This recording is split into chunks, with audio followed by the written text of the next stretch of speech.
हरे कृष्णा। तो आज हम जिस टॉपिक पे डिस्कशन करेंगे वह है तुलसी शालिग्राम विवाह। तो तुलसी स्वयं भगवान के एटर्नल पास टाइम्स अर्थात नित्य लीला में एक सखी है वृंदा देवी नामक, जिनका ये सेवा रहता है कि श्री भगवान और राधा रानी कब मिलेंगे और कहाँ मिलेंगे वे जगह और समय डिसाइड करते हैं। और शालिग्राम स्वयं भगवान नारायण अर्थात कृष्ण है। तो कैसे भगवान शालिग्राम के रूप में प्रकट हुए और कैसे तुलसी महारानी भूलोक पे आई और बाद में वनस्पति रूप में प्रकट हुई और कैसे उन दोनों का विवाह हुआ, आज हम इनके बारे में चर्चा करेंगे। एक राजा थे जिनका नाम था धर्मध्वज।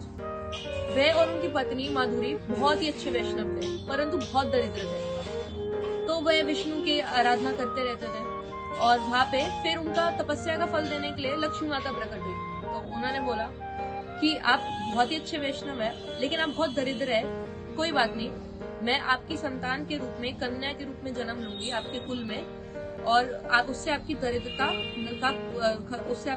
खत्म हो जाएगी। तो लक्ष्मी माता खुद उनके कुल में जन्म लिया और वह उनके पुत्री के रूप में आई, जिनका नाम सारे सेजेस ने, सारे ऋषि मुनियों ने रखा तुलसी। तो तुलसी महारानी भूलोक पे कैसे आई?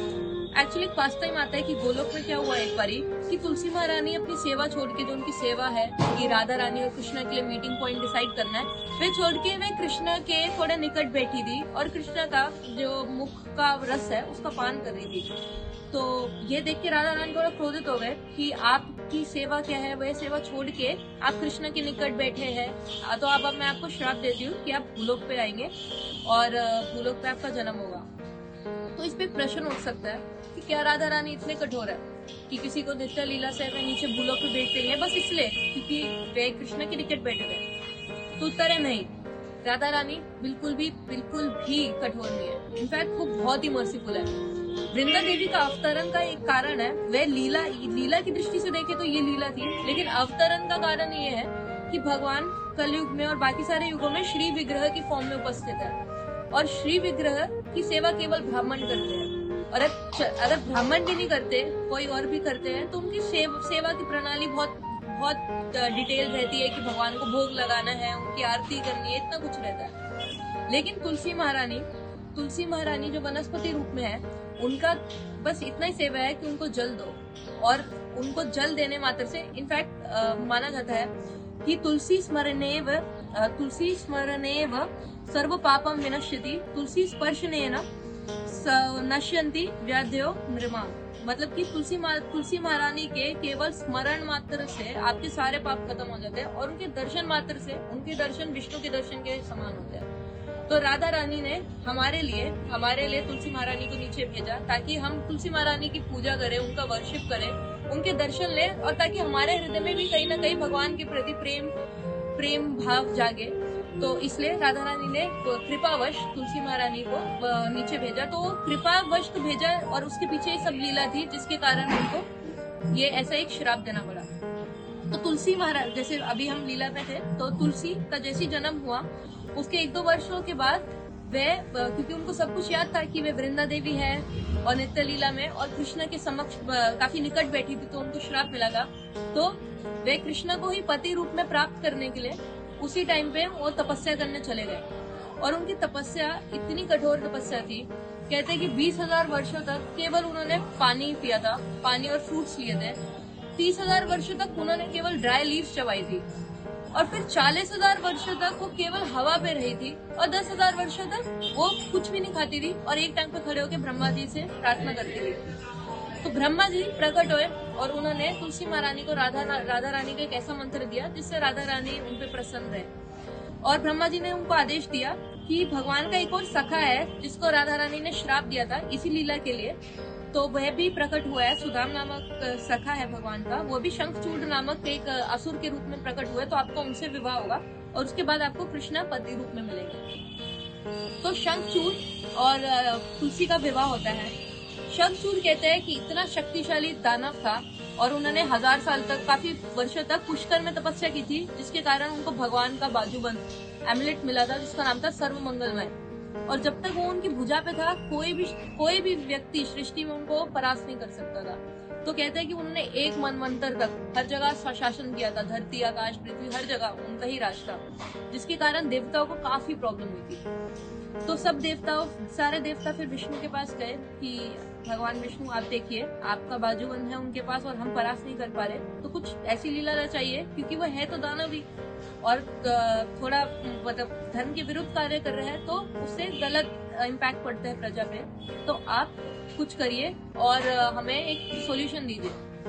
तो विष्णु भगवान ने कहा ठीक है, मैं करता हूँ, मैं ब्राह्मण के रूप में जाऊंगा और उनसे दान में मैं अपना बाजूबंद वापस ले लूंगा।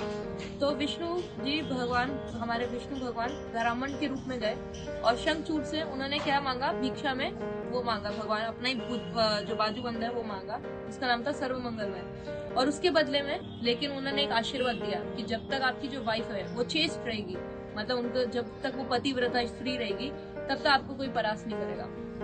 अब देवता भगवान को कह रहे कि ये क्या कर दिया आपने, आप तो बस उनको हमें एक हराने का रास्ता देने गए थे, आप उनको आशीर्वाद भी दे रहे। तो भगवान ने कहा कोई बात नहीं, इसका भी एक सॉल्यूशन है, आप शिव जी को लेके शंखचूड़ के खिलाफ एक युद्ध का ऐलान कीजिए और तब तक मैं वृंदा के पास जाऊंगा शंखचूड़ का वेश करके, जिससे उनका पातिव्रत भंग हो जाएगा।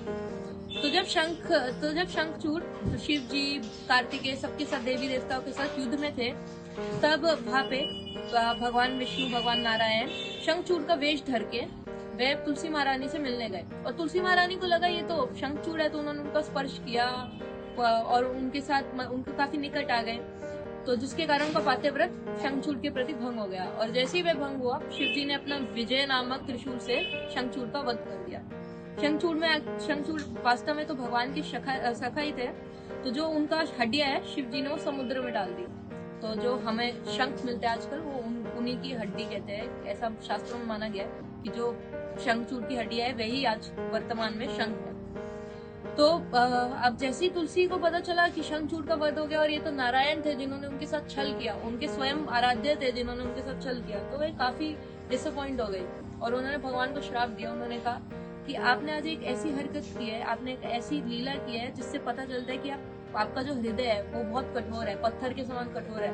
मैं आपको श्राप देती हूँ कि आप पत्थर बन जाएंगे। तो भगवान ने कहा ठीक है, मैं आपका श्राप जो है वो स्वीकार करता हूँ, मैं पत्थर बनूंगा, मैं शालिग्राम के रूप में अवतरित होऊंगा, परंतु मेरे भी 2 आशीर्वाद है। मेरे 2 आशीर्वाद आपके लिए ये है कि जो आपकी जो बॉडी है वह गंडकी नदी बन जाएगी, जहाँ पे शालिग्राम गंडकी नदी नेपाल में है, तो वहाँ से ही शालिग्राम शिला मिलती है सारी। तो आपकी जो बॉडी है वो एक गंडकी नदी बन जाएगी और आपके जो केश है, जो आपके बाल है, वे तुलसी के पत्ते और पौधे बन जाएंगे। और जो भी आपके दर्शन करेगा उनको मेरी भक्ति का फल मिलेगा। बहुत सारे ऐसे भगवान ने आशीर्वाद दिया कि जो भी तुलसी को प्लांट कर, अगर कहते हैं कि किसी कोई ऐसा स्थान है जहाँ पे तुलसी महारानी नहीं है, वह भूमि शमशान के बराबर है। तो ऐसे भी भगवान ने बहुत सारे आशीर्वाद दिए कि जो वैष्णव बस तुलसी महारानी को रोज सुबह उठ के देख ले, उनको देख के प्रणाम कर दे, उनको शुद्ध भक्ति मिलेगी, उनको भगवान का प्रेम मिलेगा, भगवत प्राप्ति होगी। ऐसे ऐसे बहुत आशीर्वाद दिए। और कहीं ऐसा भी माना गया है कि ऐसे आशीर्वाद देते ही तुलसी महारानी का जो शरीर है वो योगाग्नि में भस्म हो गया और वहां से पहला तुलसी का पौधा अवतरित हुआ। और तो जैसे वो पौधा अवतरित हुआ, सारे देवी देवता आ गए और भगवान ने अपने आप को शिला के रूप में, शालिग्राम शिला के रूप में प्रकट कर दिया और सारे देवी देवताओं ने आके फिर उन लोगों का विवाह कराया। कहते हैं कि जो तुलसी शालिग्राम विवाह अटेंड ही करता है, बस उसमें बस देखता है या फिर उसको पार्ट लेता है या कोई सेवा करता है, उनको 1000 कन्यादान का फल मिलता है। तुलसी महारानी का स्वयं कन्यादान उस टाइम पे जब विवाह हो रहा था ब्रह्मा जी ने किया था। और तुलसी शालिग्राम विवाह हम जो गौड़िया वैष्णव है, हम 26 से 30 के बीच अभी जो समय है, मतलब एकादशी से कार्तिक पूर्णिमा के बीच कभी भी कर सकते हैं। बहुत ही मंगलमय है कि एक भक्त, मतलब जो एक तुलसी महारानी भगवान की बहुत प्रिय पत्नी के रूप में बन के आए और भगवान स्वयं शालिग्राम के रूप में आ गए, तो उन लोगों का विवाह होता है इस टाइम पे। तो ये थी तुलसी शालिग्राम की कहानी कि कैसे उनका विवाह हुआ और कैसे भगवान अवतरित हुए। हरे कृष्ण।